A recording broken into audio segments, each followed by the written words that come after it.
Hello students, this is a question on mandibular nerve. The question is, describe the mandibular nerve, its branches and their distribution. So in this question we will talk about the mandibular nerve, from where it comes, where it goes, its course and its different branches and the distribution of these different branches of the mandibular nerve, and we will also talk about the applied anatomy of the mandibular nerve. Okay, now in the answer and introduction you can write like this, that the mandibular nerve is a division of the trigeminal nerve.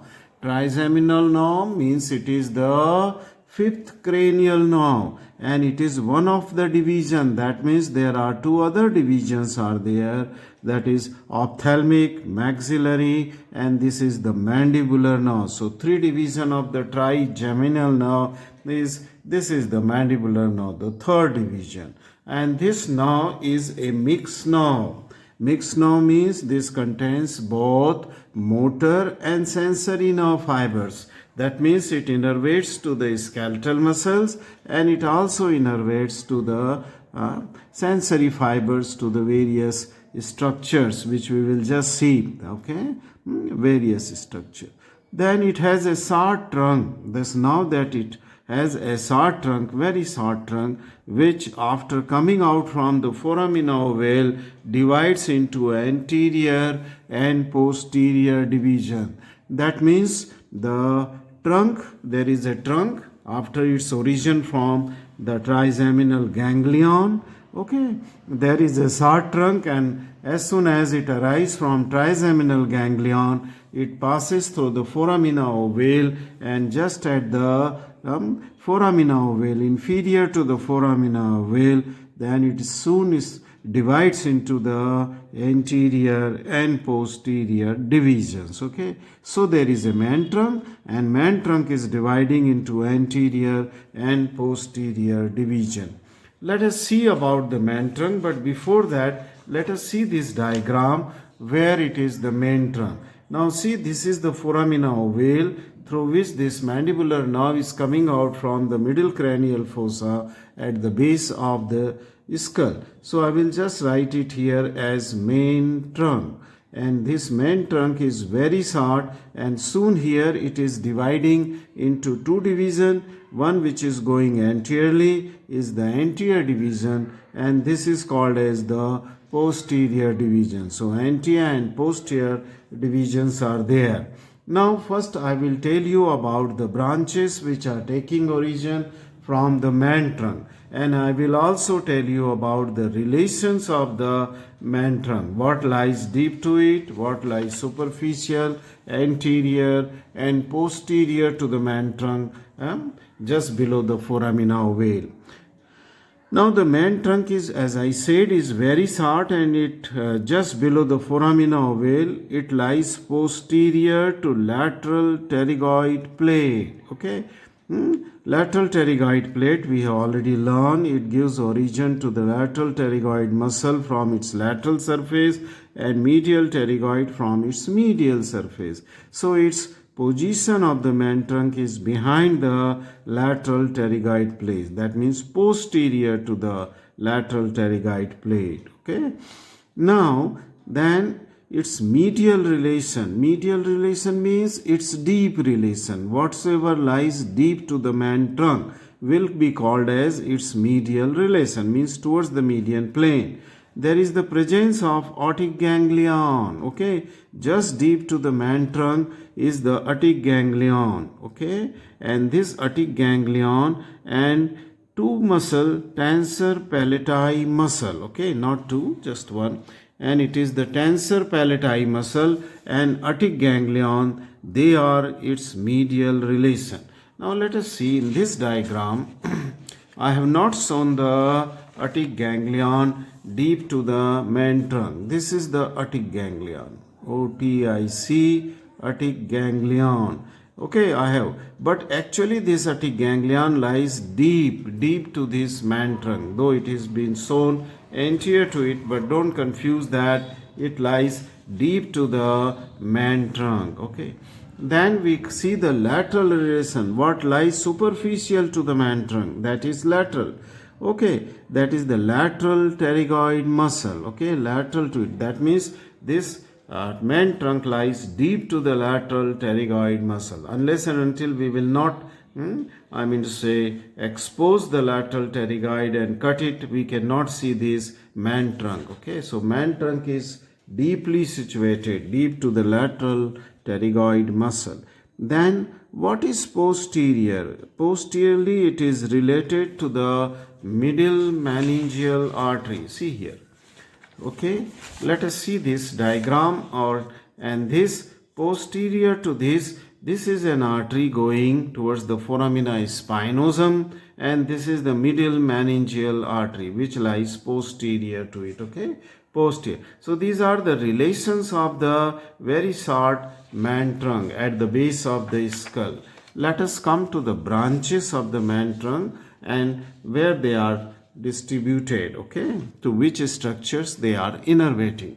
So the branch of the main trunk is the meningeal branch, a very fine thin meningeal branch which is a sensory branch. Okay, it is a sensory branch. As soon as it takes origin from that of the trunk, main trunk, it goes to the cranial cavity, okay, through the foramina spinosum, and supply dura mater of the middle cranial fossa. Okay, dura mater of the. This branch is also sometimes known as nervus spinosus. Okay, nervus spinosus. Why it is called as nervus spinosus? Because it goes through the foramina spinosum. That's why it is called as nervus spinosus. And this applies to the dura mater. Let us see here this. This is the first branch which comes out. Very fine branch running along with the middle meningeal artery. So this, and this is the foramina spinosum. So this is the middle meningeal artery, just in short form, and this is the nervus spinosus, or this is the called as meningeal branch,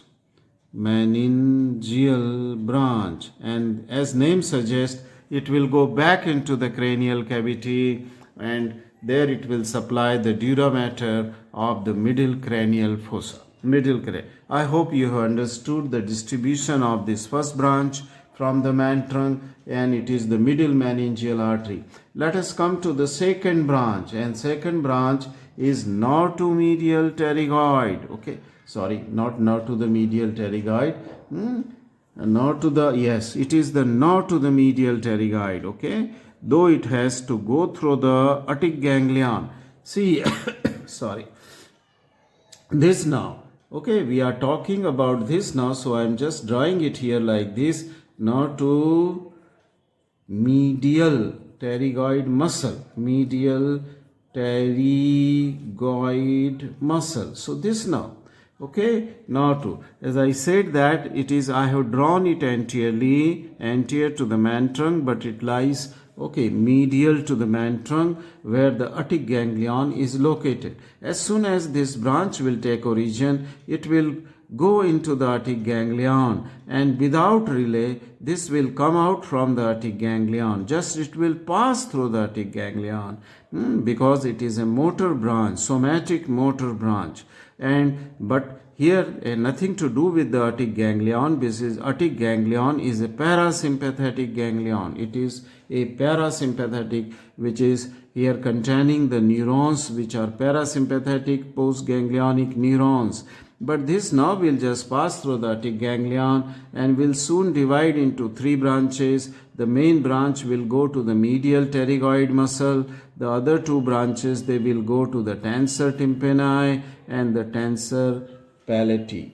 Okay, to the palati muscle. Okay, or tensor veli palatini. Okay, tensor tympani and to the tensor palati. All the three are the motor muscles. Three are the motor muscle, right? So these are the two branches from the main trunk, that is the meningeal branch, and then this is the notomedial pterygoid. But the other two, it will go and supply to medial pterygoid, but the other two muscles, they will take origin, branches for other two muscles, tensor tympani and tensor pallati, they will take origin from the same nerve, that is from the medial pterygoid nerve. Okay, I hope you have understood the branches and relation of the main trunk. Now this is the time to go to the anterior division. Now the anterior division of the mandibular nerve, it is predominantly motor nerve. Anterior division is predominantly motor.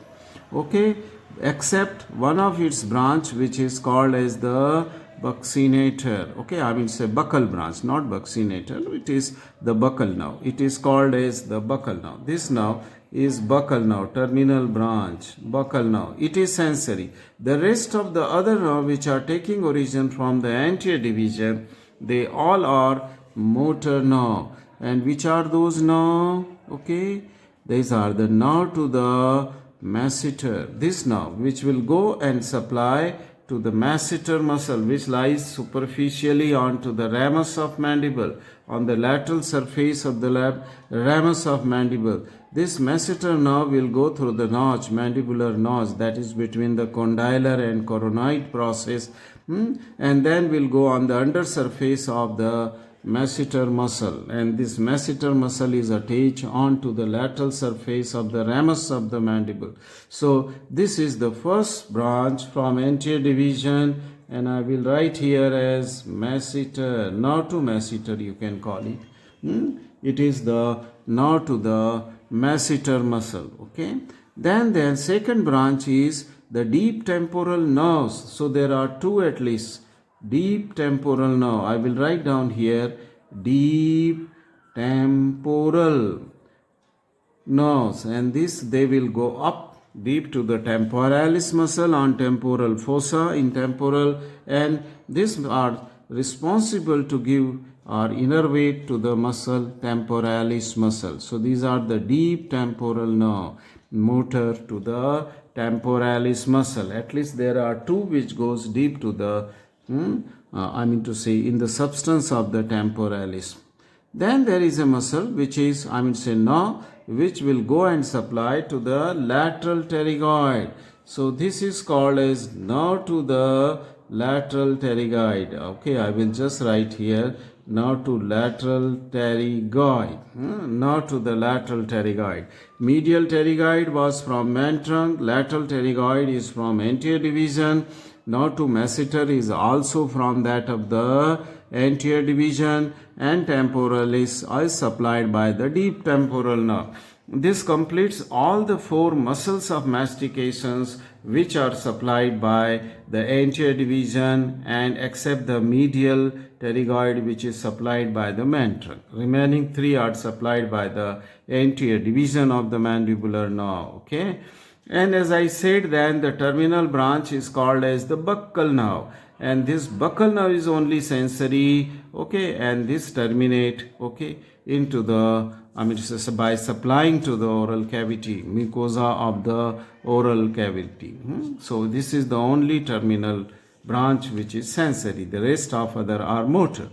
Let's now come to the posterior division here, which is long, and it gives so many branches. The posterior division of the mandibular nerve, the first branch which come out from the posterior division are the two roots of the auriculotemporal nerve, and this is the sensory branch. The two roots of they wind round the middle meningeal artery, and then they form a single trunk to go to the auricle. It will go to the temple, as the name suggests. It is the auriculotemporal nerve. So I will write it here. Here I will write auriculotemporal. Auriculotemporal nerve. That means it will supply to the part of the auricle skin, sensory hai, and then it will supply to the skin over the temple region. So superficial skin covering to the temporalis muscle. And then this will also supply to that of the ear, as I said. Auricle means ear, and to the temple. And this will also send a sensory branch to that of the temporomandibular joint. Temporomandibular joint.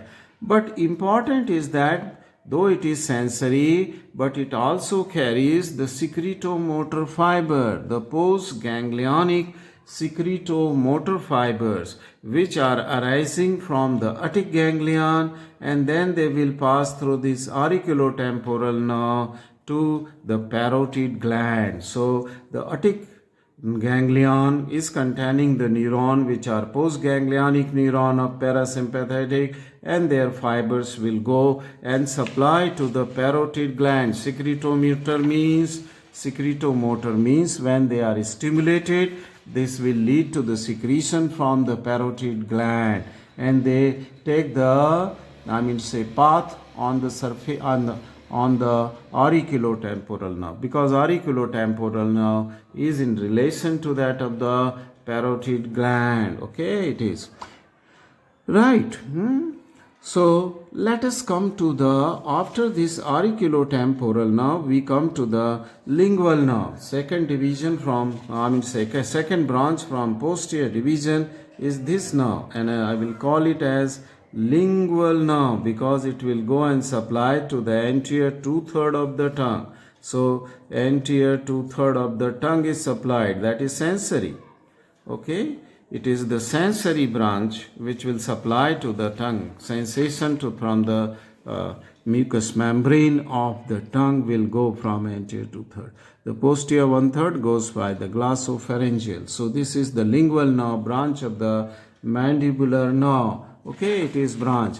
Okay, now this branch also carries the secretomotor fiber, just like that auriculotemporal was carrying the secretomotor fibers from otic ganglion to the parotid gland. In the similar way, this is the chorda tympani, okay, which comes from facial nerve and here joins to the lingual branch of mandibular. Chorda tympani, and it brings the two kind of fibers, that is the spatial sense fiber of taste as well as the secretomotor fiber, that is the parasympathetic fibers, which are efferent fibers, means they are coming to relay in this ganglion, and this ganglion is called as submandibular ganglion. Submandibular. So there are two ganglion which are associated with the mandibular nerve. One is associated, is called as otic ganglion, which will supply the postganglionic fibers to parotid. Second ganglion which is associated is here to that of the lingual, hanging from the lingual nerve, and then this will supply the fibers to the two salivary gland, that is submandibular and sublingular. That means whatsoever neurons are here in the submandibular ganglion, they will send the postganglionic fibers to submandibular and to that of the sublingual gland. Okay. So this is secretomotor for both the gland, and fibers for secretomotor, they are coming from chorda tympani, which is a branch from the facial nerve. Okay, facial nerve. Right. While this lingual nerve is going anteriorly, it is hooked by the duct, and this is the submandibular duct. This submandibular duct, mandibular duct, that means the duct of the submandibular gland. It is the duct which will form a hook like structure around that, the lingual branch. Right. So this was the lingual nerve. Lingual nerve. Let us come to the inferior alveolar nerve. Okay.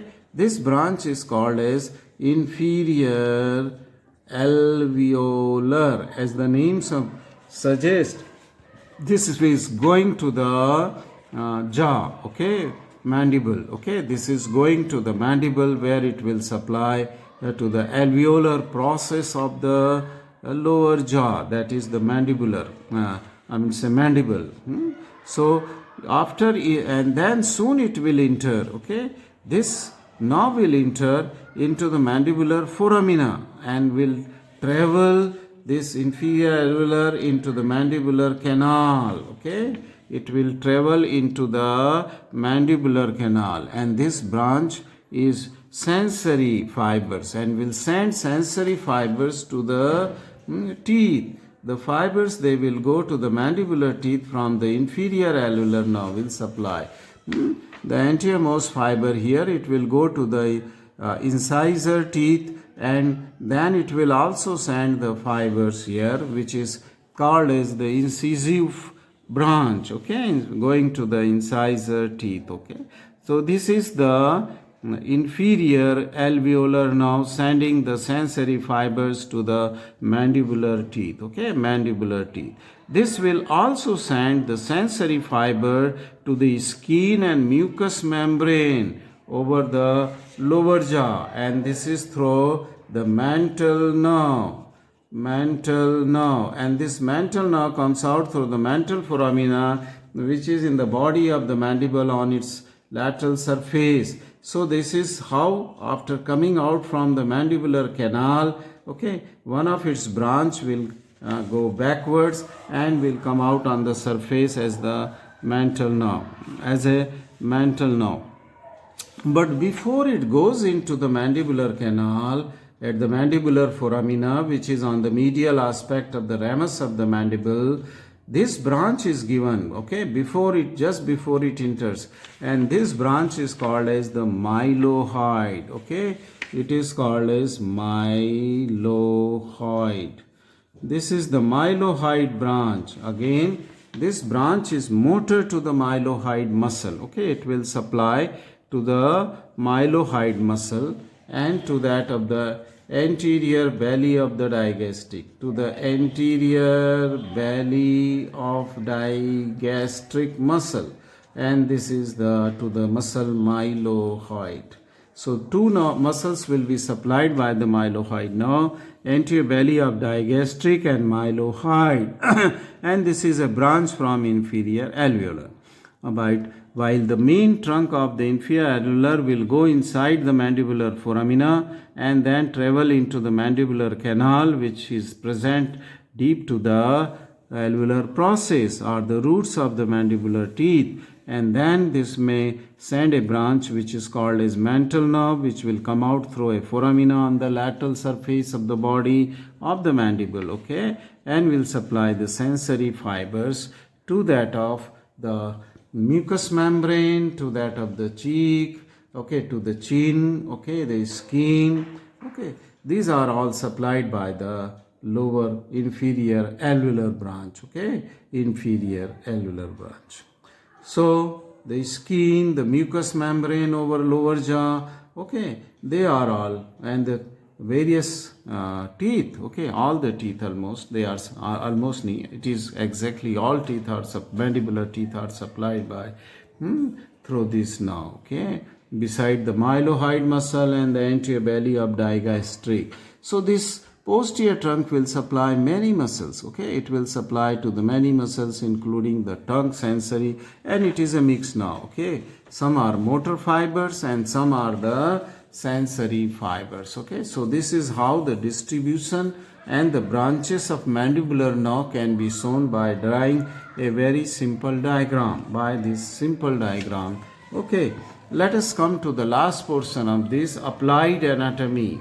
And in applied anatomy, okay, this nerve is important because it supplies to the teeth of the lower jaw, and in extraction of the teeth from the lower jaw, this nerve has to be anesthetized, which is supplying the alveolar branches to all the roots of the teeth. And this anesthesia of this nerve can be achieved by a block, what is called as anesthetic block of the inferior alveolar nerve before it goes into the mandibular foramina on the medial aspect of the ramus of the mandible. And this anesthetic agent is injected near the mandibular foramina, okay. So this will, I mean to say, for some time will lose all sensation, okay, and one can extract the teeth without pain, okay, without pain, or can do some minor surgery onto the teeth of the mandible, say for example into the impacted tooth, okay, surgery or extraction of a deep located teeth. Now, another applied importance is the referred pain in ear. Okay, why there is a referred pain in ear? Pain of infection of lower tooth. Okay, any tooth, you must have heard about the caries of the tooth, which is the bacterial infection of the tooth. Okay, our teeth, and this infection of the lower teeth may cause the pain in the ear. This is called as referred pain. Why there is a referred pain? Let us see this diagram again. Okay, and in this diagram, these are the inferior alveolar nerve, which is supplying the many roots to the to the roots of the teeth of the lower jaw. And if there is a infection in the teeth, then this pain may be referred through the auriculotemporal nerve to the auricle or to the ear. So this is the region. The cause is here in the lower jaw, but the pain can be referred to that of the ear. This is the region. This is called as a referred pain. That means problem is somewhere else and the pain is at some other place. Now then, coming to the third applied importance, what is called as the trigeminal neuralgia, and this is neuralgia of a trigeminal nerve. That means there is a severe pain along the distribution of this mandibular division of trigeminal nerve. That means towards the lower jaw, from ear to the whole of the lower jaw area, skin, that will be very painful in the trigeminal neuralgia, because this is the trigeminal nerve, that is mandibular division of trigeminal nerve, which is affected. There may be trigeminal neuralgia for ophthalmic and maxillary nerve also, but most common is the mandibular trigeminal neuralgia. Okay. This is due to the various regions. Exact cause is not known. Okay, but then the treatment is by the division of the mandibular division. You cut the mandibular division and the pain will not be there. Okay, because there will be nothing, no connection of motor and sensory fibers will be there. So these are the applied importance in relation to that of the mandibular nerve. So what we have covered in the mandibular nerve is that we have seen its origin from mandibular trigeminal ganglion in the middle cranial fossa.